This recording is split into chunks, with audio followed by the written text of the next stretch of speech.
Welcome to Modular Learning. We will talk about the First Hop Redundancy Protocol and demonstrate the HSRP configuration in this video. The first hop failure means the default gateway failed. All the PCs or end devices must have a default gateway configured so that they will send the frame to default gateway when they communicate with the device in different VLANs or different network. If the default gateway failed, the PC would not be able to communicate with any device beyond the local LAN. In order to prevent the first hop default gateway failure, we normally implement two default gateways, like here, two distribution layer switches act as the default gateway, so that if DLS1 failed, DLS2 will continue forward PC's traffic up to the core. If the current default gateway failed, the PC would not be able to use the second distribution layer switch as a new default gateway. As we know, the Windows has only one default gateway configured.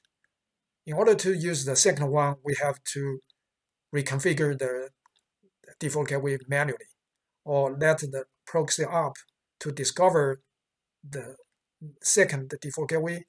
It's going to take a significant time to discover.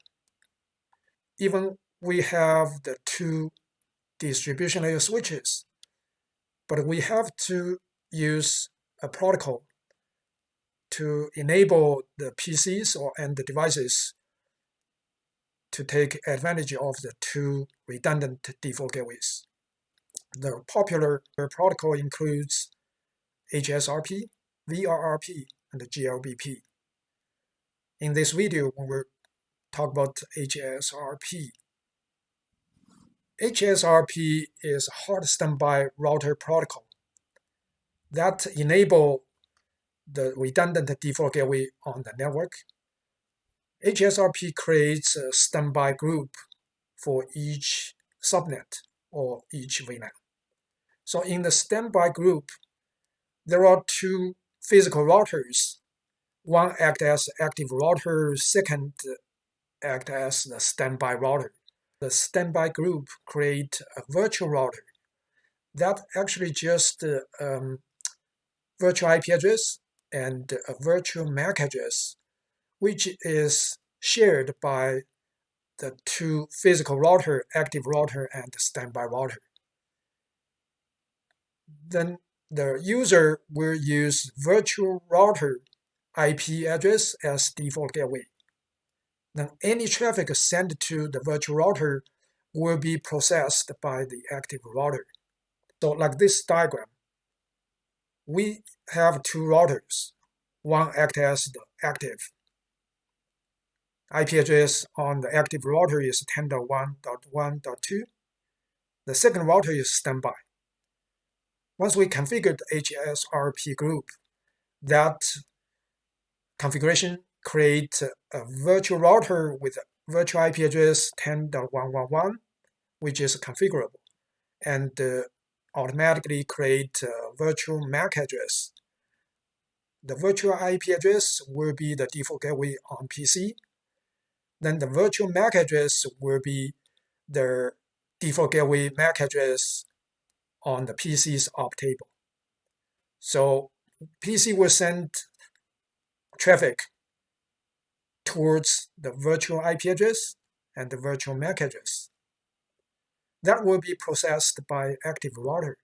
Multi-group HSRP enable the two distribution layer switches to do load balancing. For example, two VLANs, we can create two HSRP groups on each distribution layer switch. DLS1 will be the active router for HSRP group 10. And In the meantime, it is the standby router for group 20.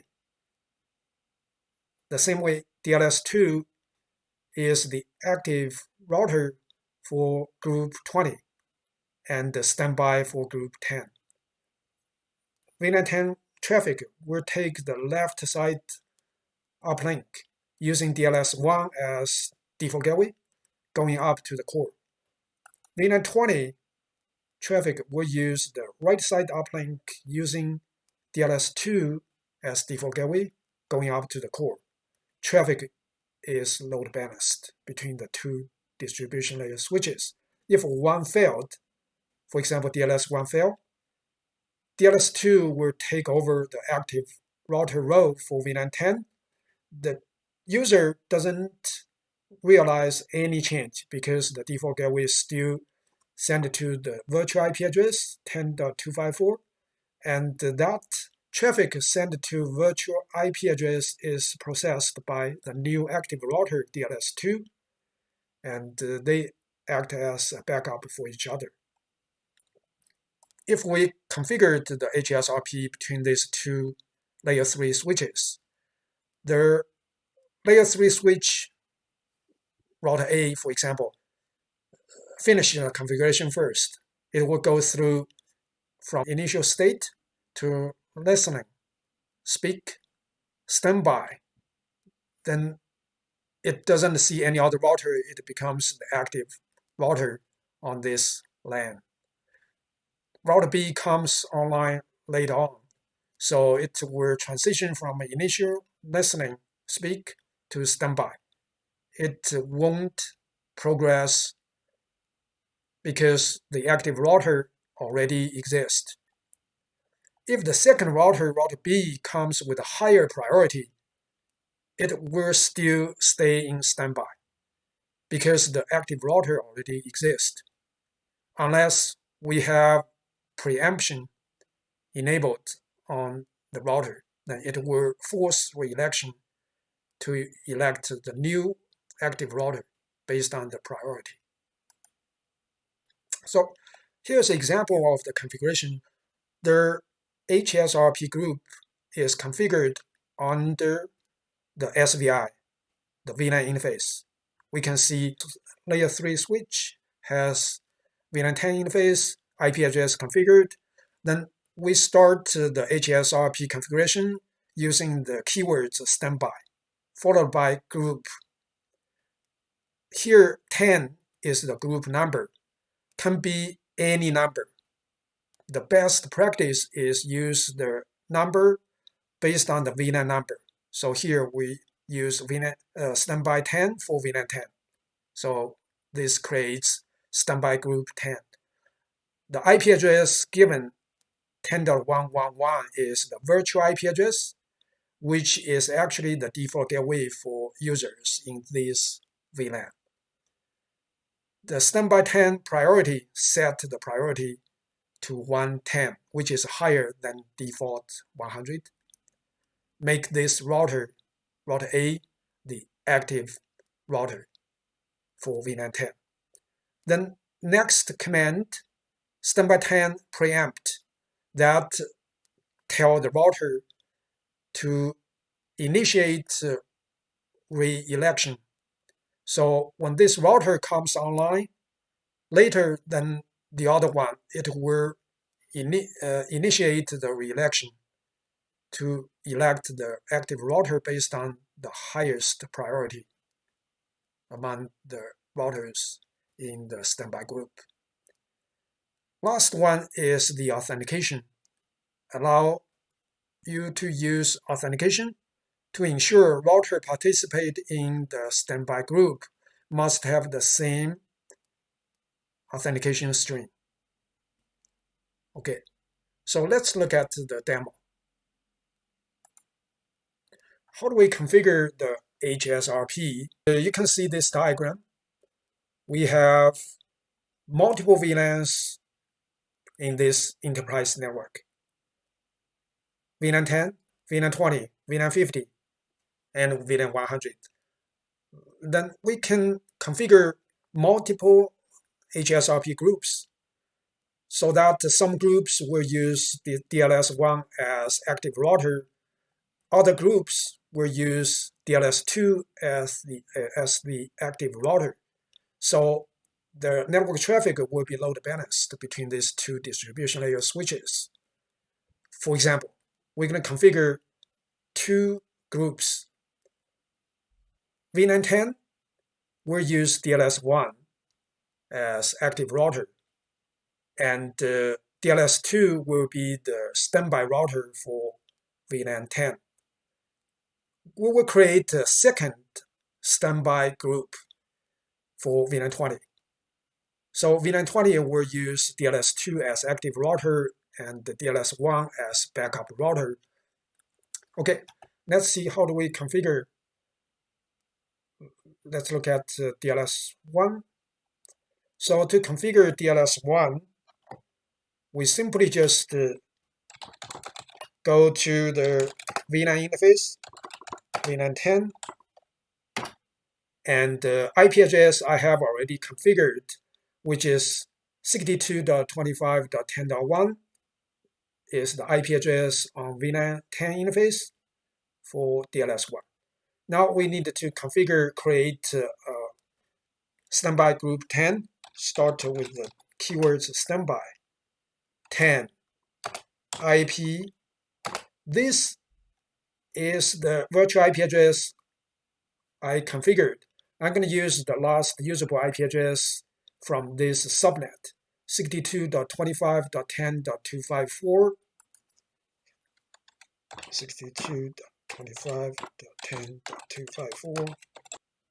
So use the standby 10 IP to specify the virtual IP address. This will be the default gateway for PCs in VLAN 10. The next, standby configure other parameters for standby group 10. Standby 10 priority 110, make it higher so that DLS1 will be the active router for VLAN 10 priority. Then standby group 10 preempt. Make sure anytime when this router comes back online, the re-election will occur, so that the router with higher priority, like this one, will become the active router always. So that's the function of preempt. And we can also configure the tracking, which I will show later on. This is what we need to do, and created standby group 10, which DLS1 will be the active router. So we're going to configure the backup for VLAN 20. So we're going to create a second standby group under VLAN 20 interface. So go to interface VLAN 20, and IP address already configured. On this one, I just need to configure the standby group 20. And the IP, virtual IP for VLAN 20 is 62.25.20.254. This is the default gateway for PCs in VLAN 20. And for this standby group 20, we don't need to configure the priority, leave it as default. It's going to be 100. So later on, I'm going to configure DLS2 with a higher priority, 110. So if I'm going to do the standby priority 20, just to show you 100, that's the default value, so lower than DLS2. And also configure standby 20 preempt. Okay, that's all we need to do, finish this configuration. And so just verify show run begin with standby.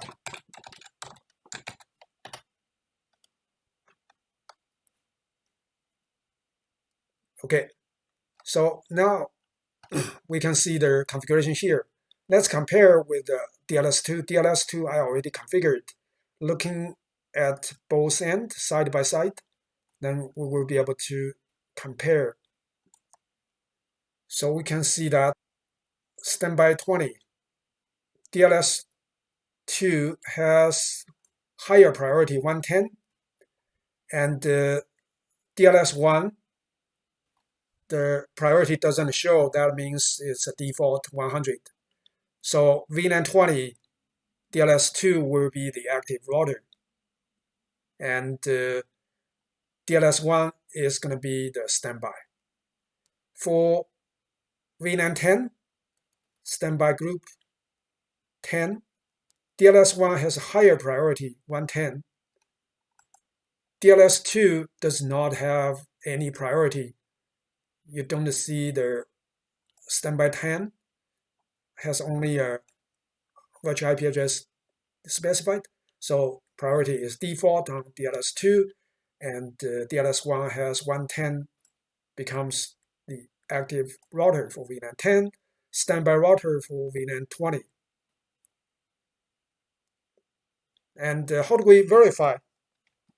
Once we configure it, we can use the show standby brief. Then we can see DLS1 active router is local VLAN 10. VLAN 10 standby router is 10.2, which is DLS2 10.2. And the virtual IP address is the last usable IP address 10.254. This is the default gateway for VLAN 10. And the VLAN 20, the local router is standby. You can see this router state is standby. The active default router, active router is DLS2. So this is the HSRP operation verification. Show standby brief on DLS2. We can see VLAN 20, DLS2 is active. The active router is local for VLAN 20. VLAN 10, DLS2 is standby. So they back up for each other. DLS1 is active for VLAN 10. DLS2 is active for VLAN 20. Okay. Now, that's the configuration we need to do. Now we can verify the traffic path.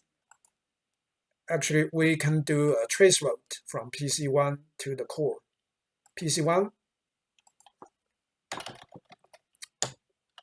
do a trace to 10.111, which is the loopback on the core router. Then we can see the traffic going up to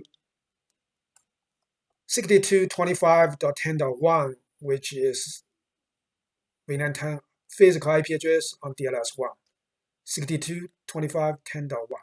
So traffic is going through DLS1 and up to this link to the loopback. And if we do a trace route from PC2,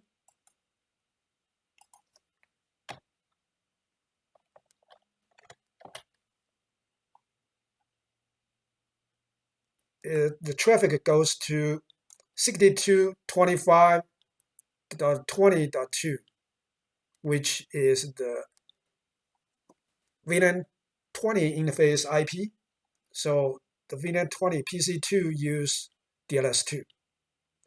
Going up through this link, 62.25.2.1 to the core. So the traffic is distributed between the two distribution switches. VLAN 10 traffic uses the left link through DLS1 to the core.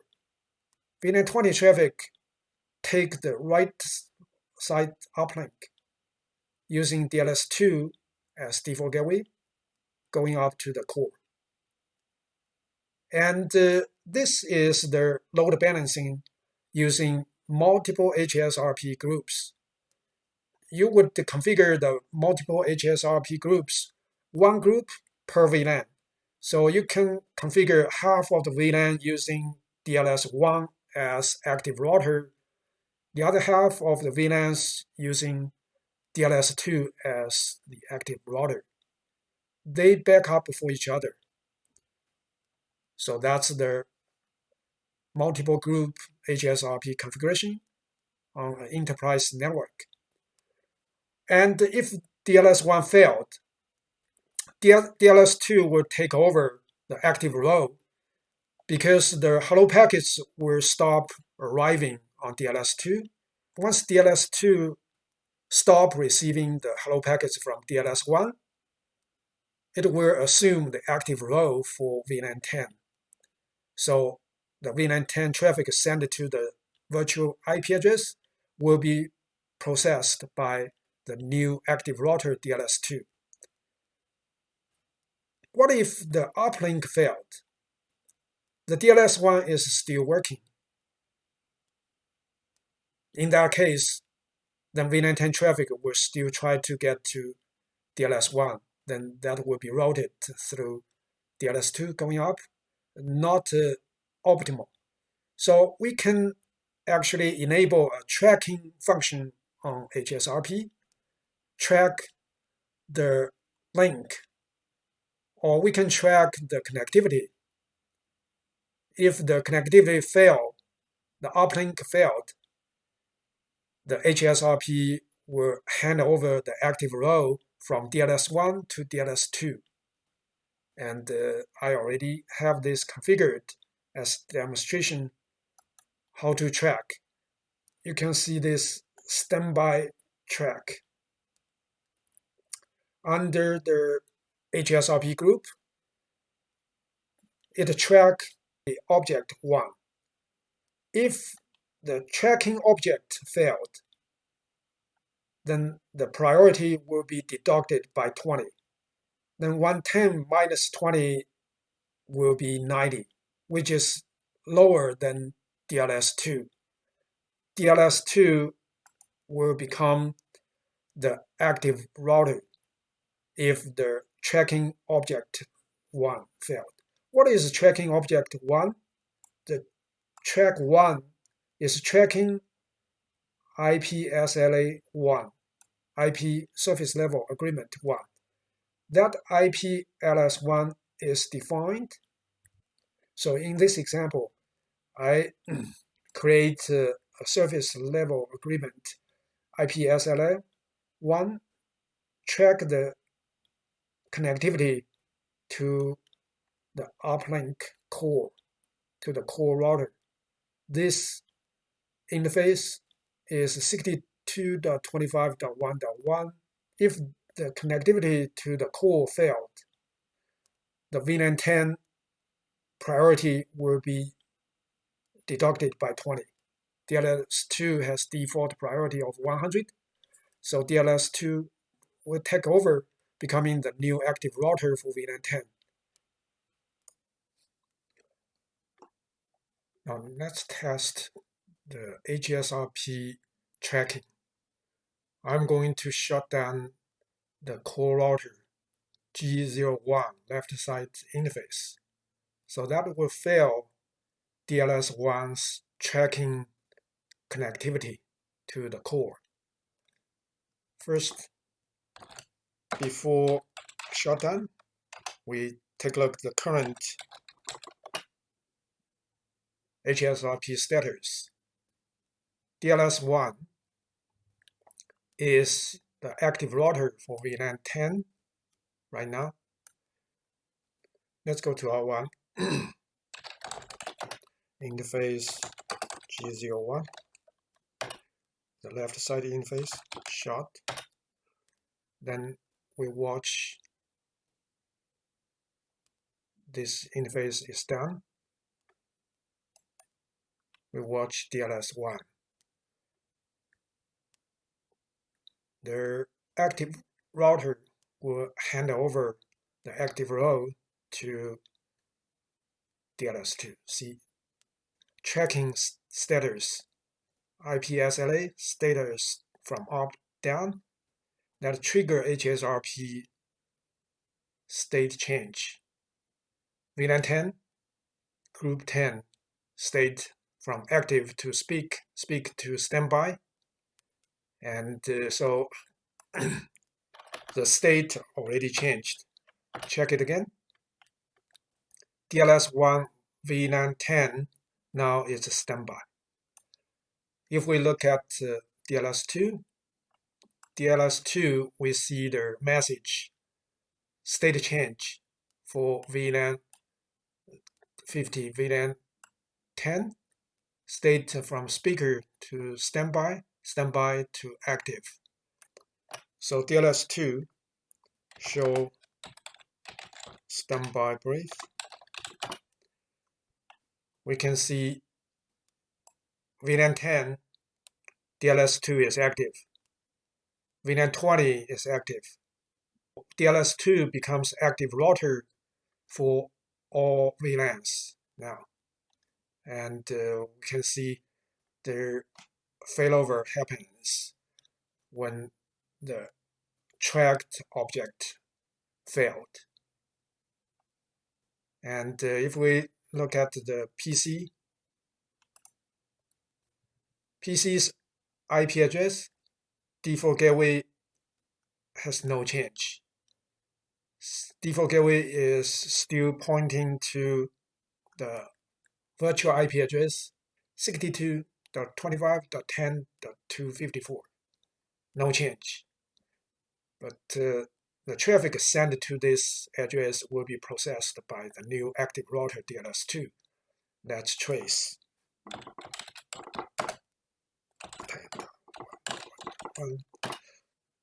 Now we are tracing from PC1 to the core. It goes to 62.25.10.2, which is DLS2, the 10.2. So the traffic goes towards DLS2, going up, instead of originally going towards DLS1. Now we see the failover. When the tracking object failed, the DLS1 hand over the active row to DLS2, and the traffic will be using the right side link. If we turn R1's G01 interface back on, no shutdown. Now we can see VLAN 10, group 10, status change from standby to active.